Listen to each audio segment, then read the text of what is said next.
देखिए विद्यार्थियों, हमने पीछे विविध प्रश्नावली थर्ड के 2 क्वेश्चन कर लिए थे। तीसरा क्वेश्चन आपको दे रखा है, यदि ए एक मैट्रिक्स दे रखी है, बी भी आपको मैट्रिक्स दे रखी है, तो आपको ए भी क्या करना है, ज्ञात करना है। तो देखिए इसका जो सॉल्यूशन आ रहा है वो क्या करना होगा, ए और बी का गुणनफल निकालना है। यहाँ पे ए और बी का क्या करना है, गुणनफल निकालना। तो ए और बी मैट्रिक्स से हम आपस में क्या कर देते हैं, गुणा कर देते हैं ऐसे। तो ये हमने ए लिख लिया, उसके बाद में क्या लिखना है यहाँ पे, ये बी मैट्रिक्स लिख लिया अपने पास। इन दोनों के आपस में गुणा कर देते हैं। जब इसका गुणनफल करेंगे तो हमारे पास क्या आएगा, 1 को 5 से करेंगे 5 हो जाएगा, 2 को -1 से करेंगे -2 आ जाएगा, -3 को 5 से करेंगे माइनस के 15 हो जाएगा, 4 को -1 से करेंगे -4 हो जाएगा। तो इसका जो वैल्यू आ रही है, आंसर आ रहा है वो 5 - 2 कितना हो जाएगा, प्लस 3 हो जाएगा। 15 और -4 कितना हो जाएंगे, माइनस के 19 से हो जाएंगे। ये इसका क्या हो जाएगा, आंसर हो जाएगा आपके पास। नेक्स्ट देखिए क्वेश्चन नंबर 4। क्वेश्चन नंबर 4 के अंदर आपको यदि ए का मान दे रखा है तथा बी का मान दे रखा है, आयोटा बराबर √-1 है, तो बी ए की वैल्यू क्या करनी है, आपको ज्ञात करनी है। तो देखिए इसका जो सॉल्यूशन आ रहा है, बी को ए से मल्टीप्लाई करेंगे, बी को ए से मल्टीप्लाई करना आपने को, बी को ए से मल्टीप्लाई करना, तो बी पहले लिखना है और ए आपको क्या करना है, बाद में लिखना है। 0 आयोटा, आयोटा और क्या आपके पास 0 हो गया। यहाँ क्या वैल्यू है आपके पास, माइनस आयोटा 0, 0 और क्या है, आयोटा हो गया आपके पास। अब देखो इस दोनों को आपस में मल्टीप्लाई कर देते हैं। 0 को माइनस आयोटा से करेंगे 0 हो जाएगा, आयोटा को 0 से करेंगे 0 हो जाएगा, 0 को 0 से 0, आयोटा को आयोटा से गुणा करेंगे आयोटा स्क्वायर हो जाएगा आपके पास, आयोटा स्क्वायर। आयोटा को माइनस आयोटा से किया माइनस आयोटा स्क्वायर, 0 को 0 से किया 0 हो जाएगा, आयोटा को 0 से 0 और 0 को आयोटा से क्या आ जाएगा, 0 आ जाएगा आपके पास। अब देखिए इसकी वैल्यू क्या आ रही है आपके पास, 0 आ गया, आयोटा स्क्वायर का मान -1 हो गया। आयोटा स्क्वायर का मान -1 होता है, सब जानते हैं आप कि आयोटा स्क्वायर की जो वैल्यू होती है वो क्या होती है आपके पास, -1 होती है। तो -1 क्या हो जाएगा, +1 हो जाएगा, +1 + 0 हो जाएगा पास। और यहाँ पर भी आयोटा स्क्वायर का मान -1 हो जाएगा, 0 - 1 हो जाएगा, और यहाँ पर क्या आ जाएगा, 0 आ जाएगा पास। तो इसकी वैल्यू क्या आ रही है, -1 1 और 0। ये बी और ए का क्या आ जाएगा, गुणनफल आ जाएगा आपके पास।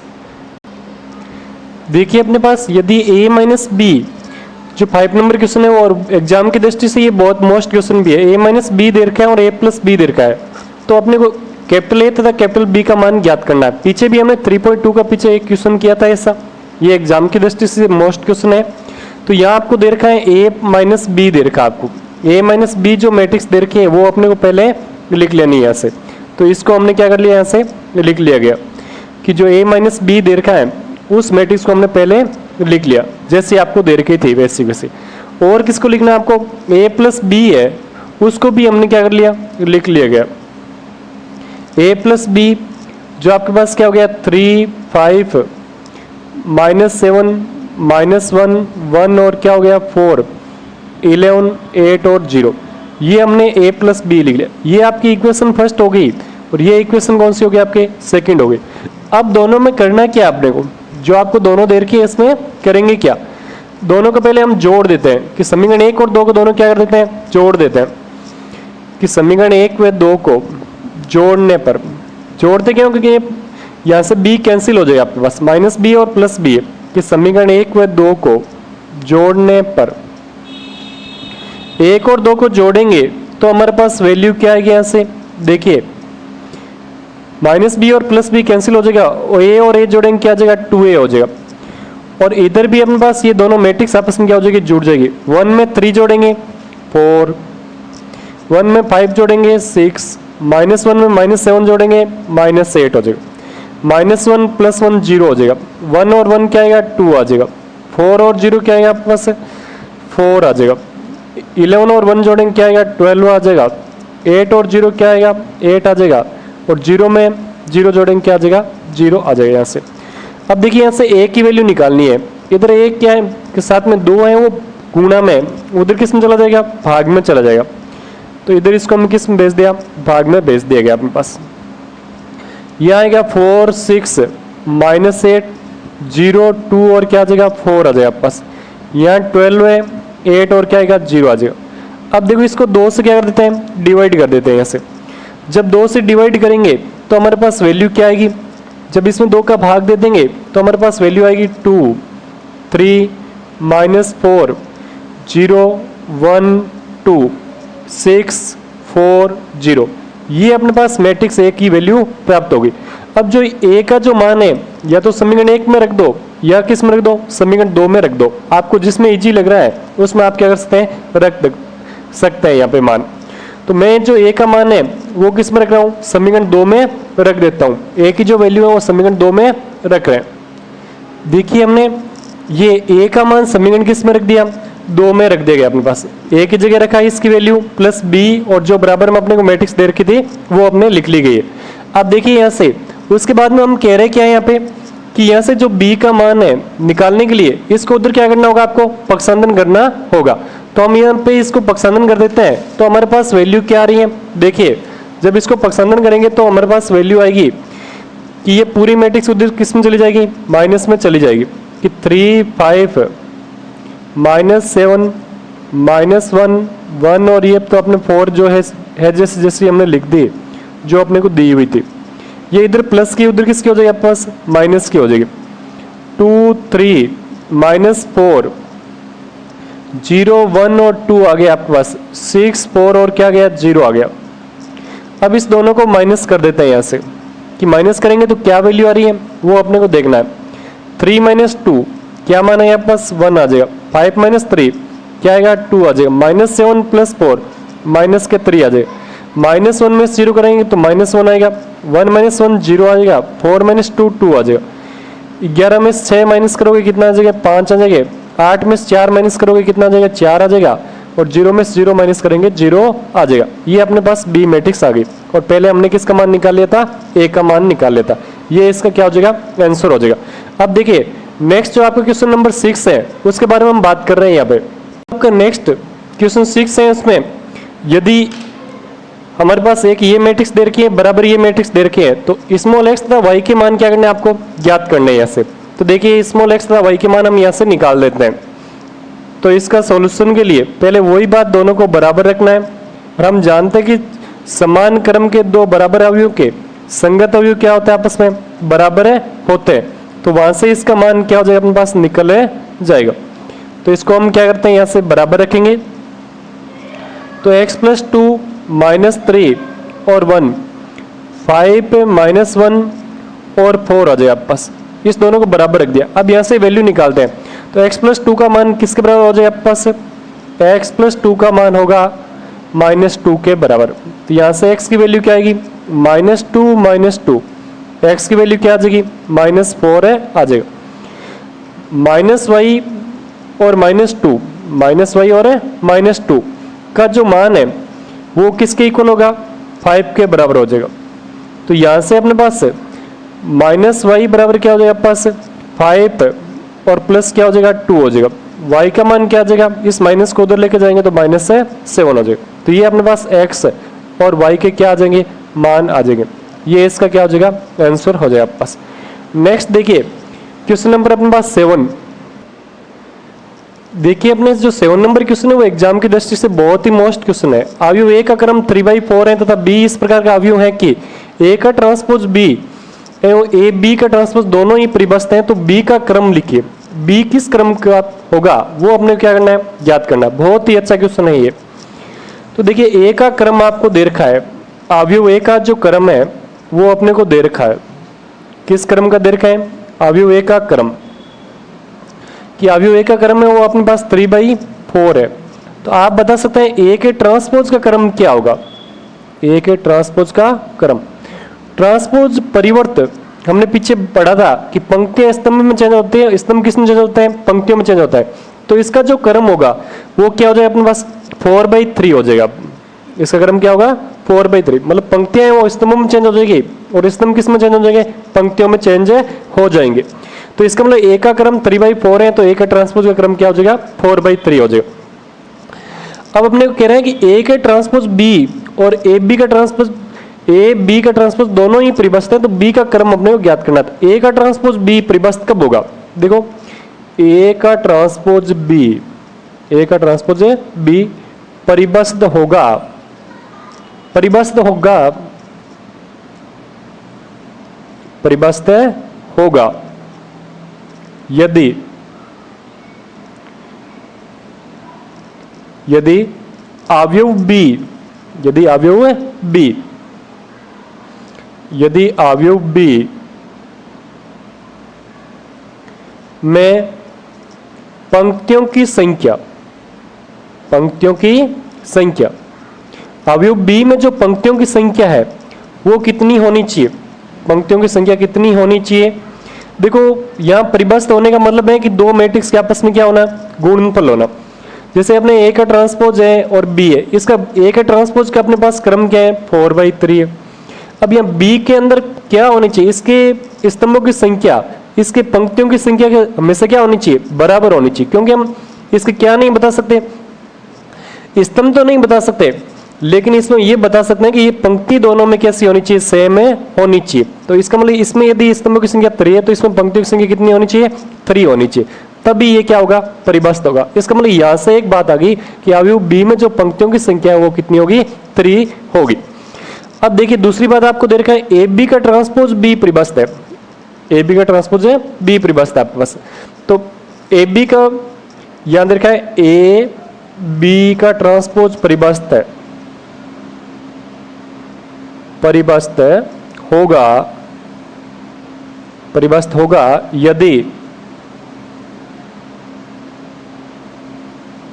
होगा यदि अवयव, होगा यदि अवयव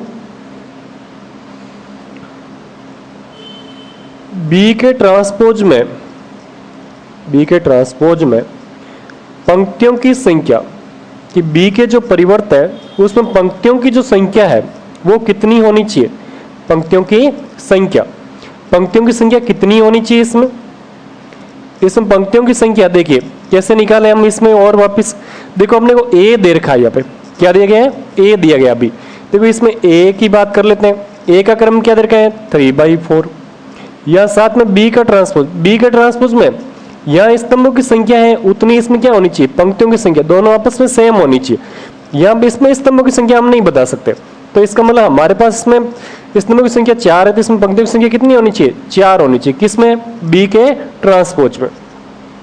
तो हम यहाँ पे कह सकते हैं कि बी के ट्रांसपोज में पंक्तियों की संख्या 4 है, तो बी में पंक्तियों की संख्या कितनी होगी, बी में स्तंभों की संख्या कितनी होगी, सॉरी बी में स्तंभों की संख्या, क्योंकि ट्रांसपोज निकालते हैं तो पंक्ति स्तंभ में चेंज होते हैं, तो स्तंभ किस में चेंज हो जाएगा, यहाँ पे पंक्ति में चेंज हो जाएगा। तो इसका मतलब बी में स्तंभों की संख्या कितनी होगी, 4 होगी, और बी में पंक्तियों की संख्या कितनी थी, 3 थी।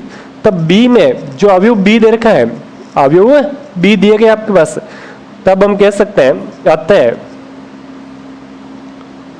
अवयव बी का क्रम, अतः अवयव बी का क्रम, जो अवयव बी दे रखा है, मैट्रिक्स बी दे रखी है, उसका क्रम है, वो ऑर्डर है, वो किस क्रम का होगा, पंक्तियों की संख्या 3 है, स्तंभों की संख्या कितनी है 4 है, इसका मतलब क्या हो जाएगा 3/4 क्रम। कि ए के ट्रांसपोज बी में परिबद्ध होगा कब, जब बी में पंक्तियों की संख्या जो ए के ट्रांसपोज के स्तंभों की संख्या के बराबर होनी चाहिए। ए बी का ट्रांसपोज परिबद्ध कब होगा, जब हम कहेंगे बी के ट्रांसपोज में, बी के ट्रांसपोज में जो पंक्तियों की संख्या है वो ए के स्तंभों की संख्या के बराबर होनी चाहिए। अब बी का ट्रांसपोज में पंक्तियों की संख्या 4 है, तो बी में पंक्तियों की स्तंभों की संख्या कितनी हो जाएगी, 4 हो जाएगी। अतः अवयव बी का क्रम क्या होगा, 3/4 हो जाएगा। अब देखिए नेक्स्ट क्वेश्चन नंबर 8, आप देखिए इसमें विद्यार्थियों यदि ए एक सममित अवयव तो एक्स का मान आपको क्या करना है, स्मॉल एक्स की वैल्यू ज्ञात करनी है। तो हम जानते हैं कि सममित अवयव तभी होता है जब उसके ट्रांसपोज का जो मान होता है ना, ए का ट्रांसपोज किसके इक्वल होता है, ए के बराबर होता है। चूंकि आपको एक ऐसा अवयव एक है सममित अवयव है, इसका मतलब ए का जो ट्रांसपोज है ना वो किसके बराबर होना चाहिए, ए के बराबर होना चाहिए।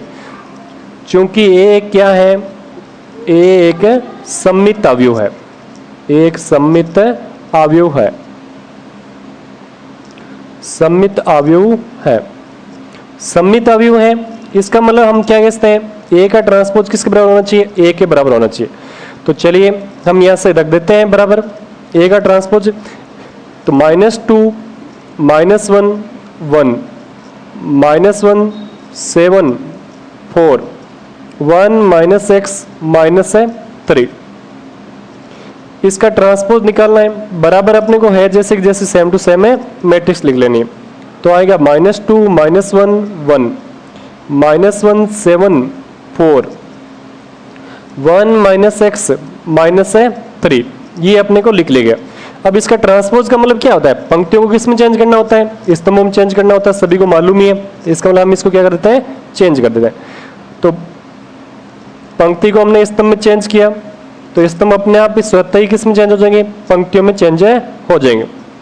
तो यह आएगा -x माइनस है 3 इक्वल टू आपके जो सेम टू सेम है वो हमने लिख ली गई। -2 -1 1 -1 7 4 1 माइनस एक्स माइनस 3 आ गया बस। अब देखो यहाँ पे इसको -x को किसके बराबर रख सकते हैं, 4 के बराबर, या -x को इसके बराबर रख दो, एक ही बात है दोनों। तो हम क्या कहेंगे, इस -x को 4 के बराबर रख दिया तो -x बराबर क्या हो जाएगा 4, क्योंकि हम जानते हैं कि चूंकि दो समान क्रम के बराबर अवयव के संगत अवयव क्या होते हैं, बराबर होते हैं। तो यहाँ से x का मान क्या आ रहा है, -4 आ रहा है। इसका हम एक दूसरा मेथड भी देख सकते हैं, सीधा भी। इसका एक दूसरा तरीका देख रहे हैं हम अथवा के अंदर, कि जैसे आप सीधा भी कर सकते हो इसको, यदि आप अच्छे ढंग से देखते हो तो। हम जानते हैं कि चूंकि a बराबर aij एक सममित अवयव है, सममित अवयव है,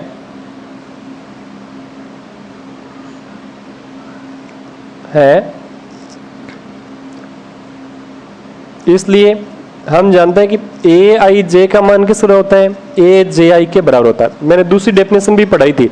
तो आपके पास जो अब a मैट्रिक्स दे रखी है, a मैट्रिक्स के अंदर क्या दिया होता, तो ये कौन सा अवयव, देखो यहाँ पे ये आपके पास तीसरी पंक्ति और दूसरा स्तंभ, तीसरी पंक्ति और दूसरा स्तंभ। तो तीसरी पंक्ति और दूसरा स्तंभ का मतलब कौन सा हो गया, कि तीसरी पंक्ति और दूसरा स्तंभ। तो क्या आएगा, a32 का मान a23 के क्या होना चाहिए, बराबर होना चाहिए। तो a32 का मान क्या है, यहाँ पे -x है। a23 का मतलब दूसरी पंक्ति और तीसरा, दूसरी पंक्ति और तीसरा स्तंभ, तो 4 के बराबर होना चाहिए। तो ये -x है, 4 के बराबर होना चाहिए। तो आप सीधा भी ऐसे कर सकते हैं एग्जाम में, यदि आप शॉर्ट के रूप में देखना चाहिए तो -x बराबर क्या होगा, 4। तो x का मान क्या हो जाएगा, -4 के बराबर हो जाएगा, और ये इसका क्या हो जाएगा आपके पास, आंसर हो जाएगा आपके पास। अब देखिए नेक्स्ट क्वेश्चन आपका, नेक्स्ट जो आपका देखिए 9 नंबर जो क्वेश्चन है, वो एक 3/3 क्रम का एक अवयव b बराबर bij लिखना है, जिनके अवयव bij बराबर i इंटू j है। तो देखिए हम कैसे लिखते हैं, यहाँ से सभी देखिए अच्छे ढंग से। तो हमें 3/3 क्रम की मैट्रिक्स निकालनी है। तो 3/3 क्रम का मतलब उसमें पंक्तियां भी कितनी होनी चाहिए, 3 होनी चाहिए, और कॉलम भी कितने होने चाहिए, 3 होने चाहिए। तो क्या है, b11 b12 b13 b21 b22 b23, और क्या है b31 b32 और b33। ये आपके 3/3 क्रम की एक मैट्रिक्स है। इसके मतलब इतनी वैल्यू अपने क्या करनी है, यहाँ से निकालनी है। तो हम ये वैल्यू क्या कर सकते हैं, यहाँ से ज्ञात कर सकते हैं।